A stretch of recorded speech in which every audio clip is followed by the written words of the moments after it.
बच्चों नमस्कार। Last class में हमने ज्योमेट्री में ट्रायंगल टॉपिक की शुरुआत की थी, तो उसी को आज हमें आगे कंटिन्यू रखना है। तो लास्ट क्लास में मैंने आपको जो पढ़ाया था एक बार मैं जल्दी से उसका रिवीजन करा देता हूँ। तो बच्चों मैंने आपको बताया था कि त्रिभुज होता क्या है, त्रिभुज की डेफिनेशन क्या है। मैंने बताया था 3 भुजाओं से घिरी हुई आकृतिक त्रिभुज कहलाती है, जिसमें 3 ट्रायंगल होते हैं। फिर मैंने उसमें बताया था कि त्रिभुज के तीनों कोणों का मान 180 डिग्री होता है, और 180 डिग्री क्यों होता है ये भी मैंने आपको डिफाइन करके बताया था, प्रूव करके बताया था। ये हमारा टॉपिक नंबर 1 था। टॉपिक नंबर 2 में मैंने आपको बताया था कि एक त्रिभुज बनाने के लिए 2 प्रॉपर्टीज चाहिए, और वो 2 प्रॉपर्टीज़ क्या होती हैं, वो ये होती हैं कि 2 भुजाओं की लंबाई का योग तीसरी भुजा से ज़्यादा होना चाहिए, और 2 भुजाओं की लंबाई का अंतर तीसरी भुजा से कम होना चाहिए। अगर ये 2 प्रॉपर्टी 3 लाइन पर इम्प्लीमेंट होती हैं तो उन 3 लाइन की सहायता से हम त्रिभुज बना सकते हैं, और अगर इम्प्लीमेंट नहीं होती तो हम उन 3 लाइन की सहायता से त्रिभुज नहीं बना सकते। तीसरा टॉपिक मैंने आपको बताया था कि त्रिभुज में बाह्य कोण का मान हमेशा त्रिभुज के अंतः अभिमुख कोणों के योग के बराबर होता है।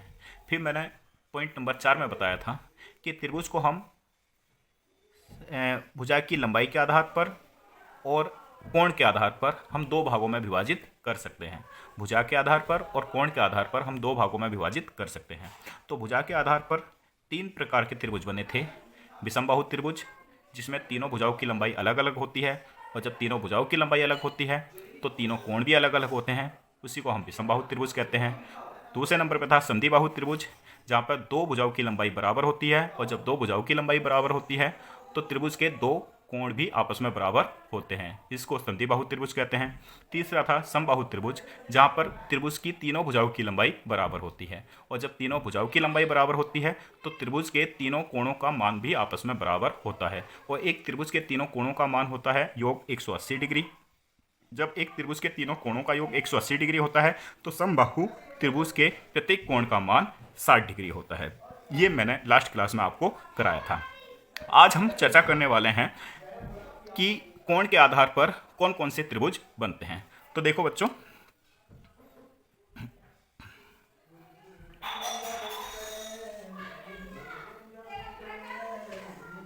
ये एक त्रिभुज है, इसमें एक एंगल है ये, इसको मैंने नाम दिया θ1। एक एंगल है ये, इसको मैंने नाम दिया θ2। एक एंगल है ये, इसको मैंने नाम दिया θ3। यदि इस त्रिभुज में प्रत्येक कोण का मान 90 डिग्री से कम है, मीन्स यदि θ की वैल्यू 90 डिग्री से कम है, तो ये त्रिभुज कौन सा त्रिभुज कहलाएगा? एक्यूट एंगल ट्रायंगल, मीन्स न्यून कोण त्रिभुज। न्यून कोण त्रिभुज, यदि त्रिभुज के प्रत्येक कोण का मान 90 डिग्री से कम है, उसी को हम बोलेंगे एक्यूट एंगल ट्रायंगल, या हिंदी में कहेंगे हम न्यून कोण त्रिभुज। अब दूसरा देखते हैं।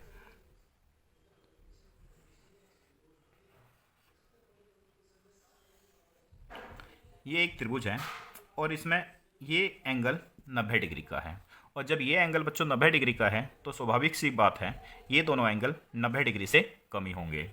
तो जिस त्रिभुज में एक एंगल 90 डिग्री के बराबर हो उस त्रिभुज को हम कहेंगे राइट एंगल ट्रायंगल, हिंदी में कहेंगे समकोण त्रिभुज। और इसमें तीसरा होता है बच्चों, देखिए ये एक त्रिभुज है,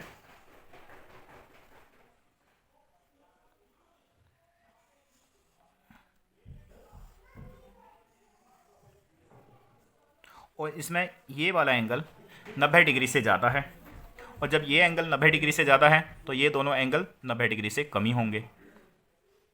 यदि किसी त्रिभुज में एक एंगल 90 डिग्री से ज़्यादा हो, एक एंगल का मान 90 डिग्री से बड़ा हो, तो उस त्रिभुज को हम कहते हैं ऑब्ट्यूज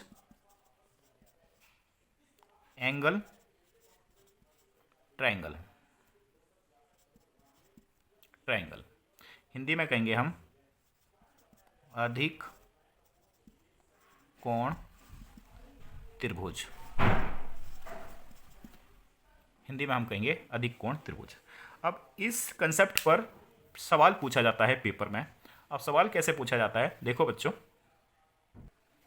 सवाल इस टाइप से पूछा जाएगा कि ये एक एंगल है, ट्रायंगल है, और अगर उसने कह दिया कि इसमें 3 एंगल ये हैं, एक 30 डिग्री, एक 70 डिग्री और एक 80 डिग्री, या फिर कुछ भी, ठीक है, लेकिन तीनों रहने चाहिए 90 डिग्री से कम ही, और तीनों का सम आना चाहिए 180 डिग्री, XYZ चाहे कुछ भी दे दे, ठीक है।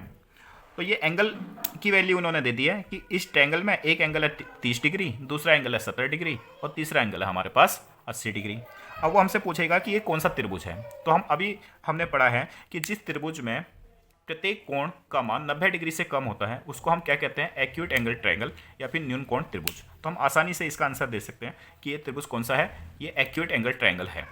लेकिन वो डिग्री ना देकर बच्चों वो वैल्यू दे देगा कि ये एक त्रिभुज है और इस साइड की लंबाई है 4 सेंटीमीटर, इसकी लेंथ है, इस साइड की लेंथ है 5 सेंटीमीटर और ये लेंथ है 6 सेंटीमीटर। ABC मतलब AB साइड जो है उसकी लेंथ है 4 सेंटीमीटर, AC की लेंथ है 5 सेंटीमीटर और BC की लेंथ है 6 सेंटीमीटर। अब वो हमसे पूछेगा कि ये बताइए कि ये कौन सा त्रिभुज है, और ऑप्शन में वो देगा acute angle triangle, right angle triangle, C उसने दे दिया ऑब्ट्यूज एंगल ट्रायंगल, और D उसने दे दिया नन ऑफ दीज। तो मेरे ख्याल से आपका आइडिया जाएगा नन ऑफ दीज पर।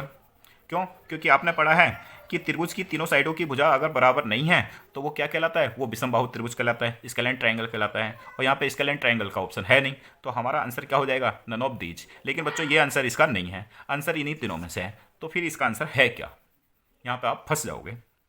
तो देखिए इस कंसेप्ट को हम क्लियर करते हैं। यदि ऐसे सवाल आ जाता है तो फिर हम कैसे पता लगाएंगे कि ये ट्रायंगल एक्यूट एंगल ट्रायंगल है, राइट एंगल ट्रायंगल है या ऑब्ट्यूज एंगल ट्रायंगल है। और इस कंसेप्ट पर सवाल पेपर में बहुत टाइम पूछा गया है और पूछा जाएगा।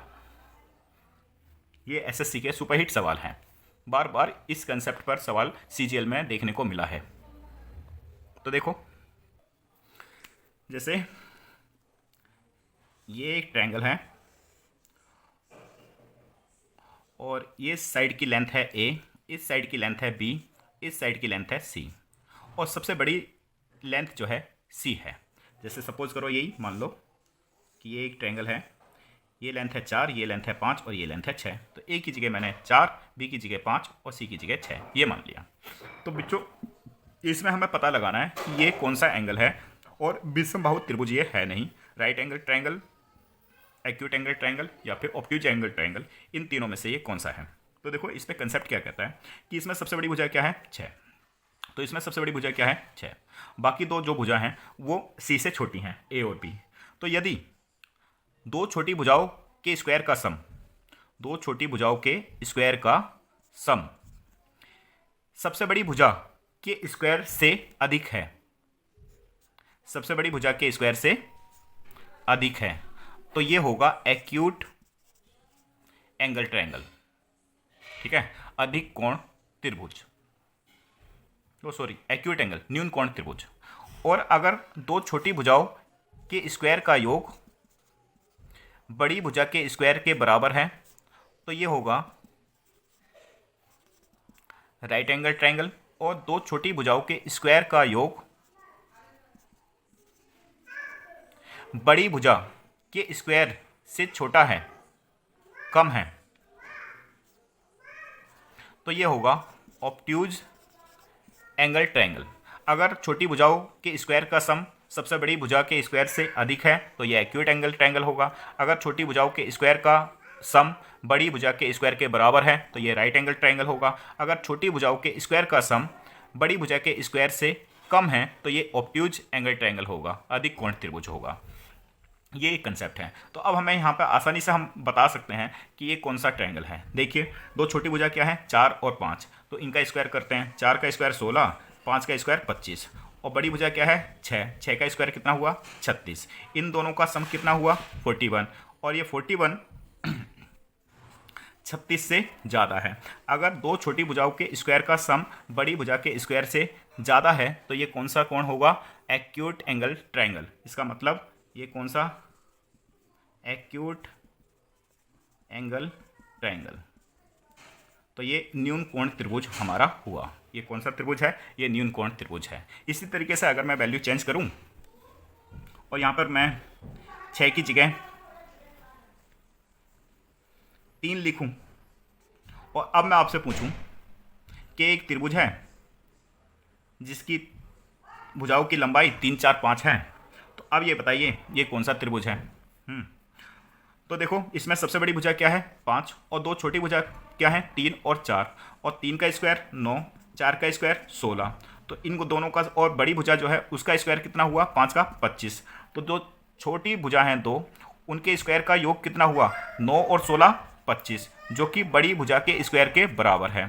दो छोटी भुजाओं के स्क्वायर का योग बड़ी भुजा के स्क्वायर के बराबर है, और जब दो छोटी भुजाओं के स्क्वायर का योग बड़ी भुजा के बराबर होता है, बड़ी भुजा के स्क्वायर के बराबर होता है, तो वहाँ कौन सा त्रिभुज बनता है? राइट एंगल ट्रायंगल, यानी समकोण त्रिभुज। तो ये कौन सा त्रिभुज हुआ बच्चों? समकोण त्रिभुज ये हुआ। इस प्रॉपर्टी पर जो है सवाल पूछा जाता है पेपर में बार बार, तो आपका जो है त्रिभुज ट्रायंगल का कंसेप्ट क्लियर हो गया है। तो आज हम क्लास को यहीं रखते हैं। वीडियो कैसी लगी कमेंट करके बताना, और अगर आपको अच्छा लग रहा है तो आप लाइक कीजिए मेरी वीडियोस को, और चैनल को सब्सक्राइब कीजिए, और ज़्यादा से ज़्यादा शेयर कीजिए, ताकि ये अप्रोच सब बच्चों तक पहुंच सके और सब बच्चे इसका बेनिफिट ले सकें। तो आज के लिए इतना ही। Thank you. Good night.